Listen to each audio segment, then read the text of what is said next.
What's going on, Diggletdreamers? Thris here, aka Diggletdreams, here to walk you through my National Dex Battle League Semi-Finals battle versus Jarr, aka Jarr Boss, aka JB Productions. Make sure to check his link out. It will be in the description down below. Does he have a channel? Is it up and running? I think it is. Yeah, it is up and running. Definitely up and running. So make sure to definitely go check that out. You guys have probably noticed I haven't been doing too much content, too much Pokemon content, too much YouTube content lately, and that's because I am halfway through my world journey across the world. In case you didn't get that it was across the world from the world journey part. Right now, as I'm recording this audio, I am in, where am I? I'm in Budapest in Hungary. This is my last night in Europe. Tomorrow I have to get on a plane to Tokyo, so that's why I haven't really been doing too much for the channel lately. But I did have this battle with Jarr a couple of weeks ago. I was in Ireland at the time. I was on a train from Dublin to Galway. It was a fun place to do the battle in, but it was a fun battle. It was the semi-finals for the National Dex Battle League, as I mentioned already. Yeah, why don't we just kind of get into the battle then? Oh, there's something else that I wanted to mention. If you guys want to keep up with the things that I'm doing as I travel, I do have a blog that I'm posting on daily. I'll put a link to that in the description as well. It's basically just where I talk about what I did that day and all the fun stuff. Lots of pictures and stuff, so if you want to check that out, feel free. Link will be right down below. Now let's get more into this battle. My team is the Yanmega, Drapion, Whimsicott, Heracross, which is of course my Mega, Cobalion, and Rotom Wash. While Jarr decided to bring his Togekiss, his Mega Sableye, his Emboar, Mamoswine, Dragalge, and Jirachi. I know the Mega Sableye is a problem. I lost to it during the regular season. I lost to its Calm Mind stall set, so I purposely brought Scope Lens, Crit Drapion, as well as Yanmega Choice Specs Tinted Lens, and to hopefully deal with that. But Whimsicott also deals with that well. So I decided to start with my Rotom. I felt like it was a good thing to start with. It takes on the Mamoswine, and as well as it can Volt Switch on everything else. So he leads with his Sableye and goes right for that Mega Evolution. I decided to go for a Volt Switch turn 1, I believe. Yes, I did go for a Volt Switch because it does a nice chunk of damage to the Sableye, as I'm going to go on to my Whimsicott, and he actually makes a really good play there, revealing the Poison Jab, which is 4 times effective against my Whimsicott. The only reason I lived it is because I am physically defensive, but you can see the amount of preparation that went into Jarr's team for this battle.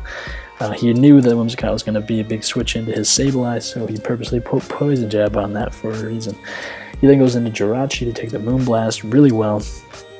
I knew I had to go for Moonblast there because I needed to get damage on that Sableye, so makes sense.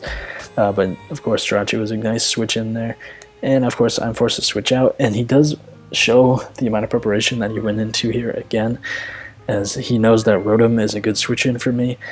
So he does reveal this move right here.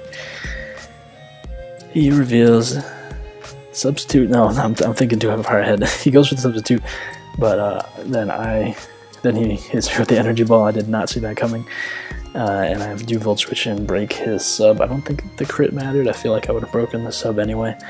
But I am going to go into Drapion here. I know I can take any Psychic type move or Grass type move, but he does decide to go for the Iron Head, as I'm going to go for the Swords Dance. I predicted the switch there, but he decides to just go for Iron Head, and he starts flinching me. And I remember in the chat, he was like, "I'll do it," and I said, "Don't you dare," but he did it anyway. He flinched me down to 4%, and I really wanted to save this Drapion because I knew it would help me against the Sableye, so I decided to go into my Steel Resist, my Cobalion, which takes that Iron Head very well, even if it's a crit. And he is forced to switch out into his Emboar, as I'm going to go for a Swords Dance. And I don't want to risk this thing being Scarf, so I'm going to switch out into my Rotom again, able to take that Flare Blitz fairly well. able to restore myself back up to leftovers to the point where he doesn't want to risk the roll and is going to have to switch out into his Sableye, as I'm going to get a Pain Split off, which is nice because I get a lot more health back on my Rotom, back up to green health, and I can get another Volt Switch off on this Sableye, bringing it down to 20% as I can go into my Drapion as it recovers. Night Slash here gets a crit, almost takes out the Sableye, showing the power of a sniper crit Drapion. And unfortunately, I do not get a crit on the second one. You can see the difference in power there, as he's going to finish me off with the Poison Jab, probably predicting the Whimsicott to come out. But I go into it now, finish off the Sableye with a Moonblast, which is nice. He is going to go into his Jirachi, and I'm just going to quickly get up the Tailwind before he finishes off my Whimsicott. And here, it gets a little crazy. I go into my Heracross, which is a big threat under the Tailwind. But Jarr makes a series of plays here that just show his skill as a battler, you might say. So I go for the Pin Missile here, because I didn't want to go for the close combat, because I knew that Togekiss was there. And Pin Missile, while it does some damage, it doesn't do much. It does more than close combat would have done. And Pin Missile also hit the Jirachi, so I then go for the Rock Blast on the Togekiss as he pulls a switch into Jirachi. But then the craziest play of them all is right here when I could have gone for Pin Missile, and instead went for Rock Blast trying to catch the Togekiss, but no, he stays in that time, getting his Jirachi to take the Rock Blast. And then he hits me with a really strong Psychic, and unfortunately the Tailwind peters out. So he perfectly plays that the Tailwind turns there, as I am forced out into my Cobalion, who is also not going to take that Psychic very well. And but I am going to be able to hit the Jirachi with a close combat and finish it off. So finally that bane of my existence is off the field, and that Togekiss comes in. I don't want my Cobalion to go down just yet, so I decided to go in my Rotom, which unfortunately he does predict and catches me with the 2-hit KO with the Dazzling Gleam. Down goes my Bubberducky. And now I'm forced out to my Yanmega. I don't really have many plays left, as I do have to go to my Yanmega. I try to go for the Ancient Power. It does not really work out for me that well, as he does go into his Dragalge. And I am forced out into my Cobalion, which is going to avoid the Draco Meteor finally. Thanks. I get a little something there for me. He does switch into his Emboar, which is not going to be taking the Iron Head. Well, it's going to be taking it that well, but then is not going to be able to take the close combat, as he does reveal the leftovers there, so I now know he's not Scarfed. I believe his Togekiss is the Scarfer here. But of course, I'm Life Orb and he's Will-O-Wisping me, so my Cobalion is going to go down. Probably wanted to make sure I didn't Swords Dance there. He goes for the Sucker Punch on my Yanmega, and I'm going to hit him with an Air Slash, take him out. Yanmega actually has pretty decent defense, so able to take the physical hit fairly well.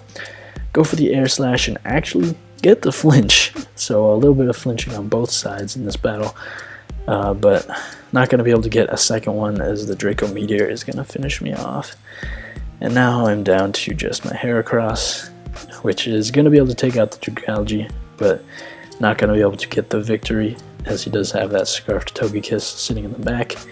So I finish off the Dragalge, and in comes the Togekiss, able to easily take out my Crossroads with a Dazzling Gleam. He actually doesn't go for the Air Slash, just on the chance that he misses.